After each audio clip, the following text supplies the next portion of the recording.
တွေကဘလို့များလဲချစ်ရဲ့လို့မင်းစီမှာခေါင်းထိုးပြီးငိုရတဲ့ဖြစ်ကိုတိဆောက်ခဲ့တဲ့မြတ်ကိုပြန်ဖြိုချခဲ့ပြင်မဲ့ကိုမီကိုပြန်ပြီးညိုရတဲ့ခက်တဲ့မှာမင်းကိုပြန်ရခဲ့တာဒါဖျားသခင်တခုလေးတော့တနာကျင်တာမှုပဲတခြားတစ်ပါးသူလက်ထဲတော့မထားချင်ပါဘူးရဲ့ဒါကြောင့်ပဲကိုကချောင်းဝင်ကလူခဲ့တယ်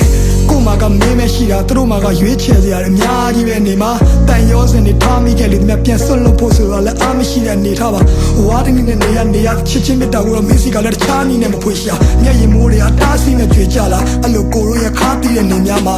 ကပရဲ့အမောင်ချမ်းရောက်ရင်တော့မင်းလိုက်နေတဲ့မြင်ဖို့လောင်ကျွမ်းပြနေမယ်ဘသူကိုချစ်ခဲ့ဆုံးလဲမေးလိုက်မင်းနဲ့ပဲခုဒီကြောင်ရန်ထပြေတဲ့မိတီလာကလောနဲ့အောင်ပန်းကနေညောင်ရွှေမျိုးတဝိုက်ကတောင်တန်းလာတယ်ပေါ်မင်းလက်တွဲပြီးနောက်တစ်ခေါက်ရှောင်စမ်းမရသေးကိုလိုတူနေမှုရထောင်းနှခမ်းဝါတယ်ကိုကနောင်ရများစွာတဲဖို့ရင်နဲ့လူပွားကြီးလေကိုစောင့်စားခဲ့တဲ့မြနာကြည့်ခဲ့တဲ့မြဘသူမှမသိလေဒီလူစုပမာချေဟာရက်ဒီကိုကရှိမြဲရဲ့